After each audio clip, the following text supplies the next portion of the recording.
In the summer of 1993, the small town of Red River, Oklahoma, was the kind of place where everyone waved at passing cars, and children still rode their bikes after dark.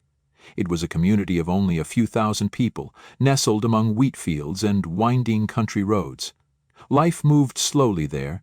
That's why the disappearance of 24-year-old Donna Hughes felt like a lightning strike in a clear sky. Donna was known around town as the kind of person who could light up a room. She worked as a receptionist at a local dentist's office, was active in her church choir, and dreamed of one day opening a daycare center for children. Friends remembered her as cheerful but also determined, someone who carried a quiet strength beneath her easy smile. On the night of August 12, 1993, Donna left her shift at the office around 8 p.m. She was supposed to meet a friend for coffee at a diner off Main Street. She never arrived.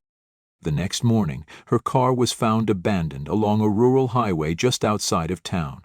The driver's side door was unlocked.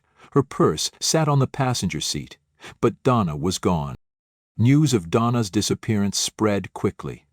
Red River was not used to mysteries, let alone ones involving young women. Neighbors gathered on porches and speculated late into the night. Some were convinced she had run away. Others feared the worst. For Donna's family, it was pure terror. Her mother, Mary Hughes, recalled later, "Donna wasn't the kind to just leave. She was responsible. She loved her family. She always told us where she was going. Something happened. I knew it from the start." The local sheriff's office launched a search. Volunteers combed through fields and wooded areas. Helicopters circled overhead. But days turned into weeks, and no sign of Donna was found. The case went cold quickly. Without witnesses, without evidence, investigators had little to work with.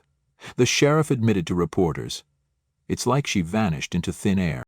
As months passed, whispers filled the vacuum left by unanswered questions. Some townspeople believed Donna had been abducted by a stranger passing through, a drifter on the highway. Others suspected someone closer to home. Rumors swirled about a boyfriend Donna had recently broken up with. He was questioned but never charged. His alibi checked out, but doubt lingered. There were also those who quietly wondered if the sheriff's office had looked the other way. Red River was a town where connections mattered, and some believed that whoever was responsible had protection. Nothing could be proven, but suspicions deepened the wound. By 1995, Donna's case had faded from the news. Her family kept her memory alive with vigils every year on the anniversary of her disappearance. Her younger sister Emily once said, "The world moved on, but we never did."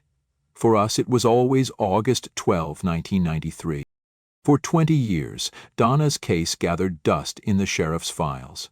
Detectives came and went, each promising to look again, but none uncovering new leads. The Hughes family grew older. Donna's parents both passed away before answers ever came. Emily Hughes carried the torch alone, moving away from Red River but never giving up hope. She wrote letters to the state police every year begging them to reopen the case. By the 2010s, technology had advanced far beyond what existed in 1993. DNA databases, forensic genealogy, and digital record-keeping had revolutionized cold case investigations. Across the country, decades-old mysteries were finally being solved. And Emily's persistence paid off. In 2019, the Oklahoma State Bureau of Investigation agreed to re-examine Donna's case. The turning point came from evidence collected in 1993, evidence that had sat untouched in an evidence locker for nearly 3 decades. Donna's abandoned car had been processed, but back then forensic tools were limited. In 2019, investigators tested trace material from the car door handle. To their surprise, they found a partial DNA profile. The sample was small, degraded, but technology had advanced enough to make something of it. When they uploaded the profile into CODIS, the National DNA Database, they got a hit. The DNA belonged to James Whitaker, a man who had grown up in Red River and moved away in the late 1990 SS. At the time of Donna's disappearance, he was a 27-year-old mechanic with a history of minor run-ins with the law. Nothing violent, nothing that would have raised red flags. But the DNA did not lie. Investigators tracked Whitaker down in Arizona, where he had been living quietly for years. They brought him in for questioning. At first he denied everything. He claimed he barely remembered Donna. But when detectives confronted him with the DNA evidence, his story began to unravel. According to prosecutors, Whitaker eventually confessed in pieces.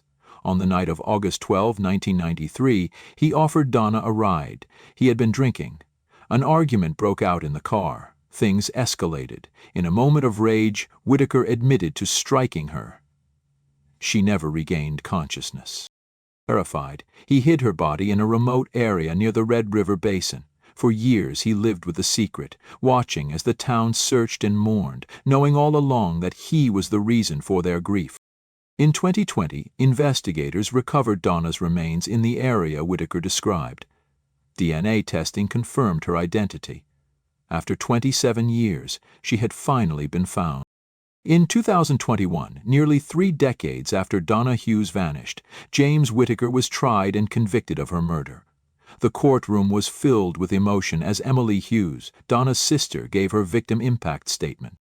For 27 years we lived in torment, wondering where Donna was, what happened to her.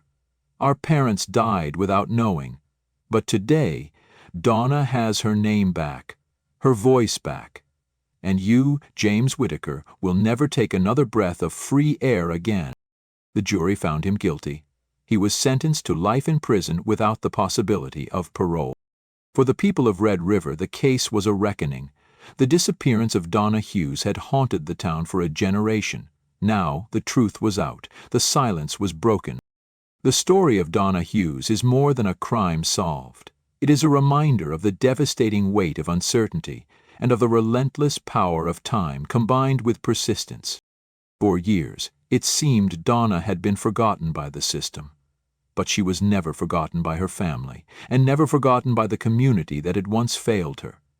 Her case proves that justice delayed is still justice, and that even after decades, the truth can still be uncovered. Today, her story stands as both a tragedy and a warning. Evil can hide in plain sight, and silence can last for years.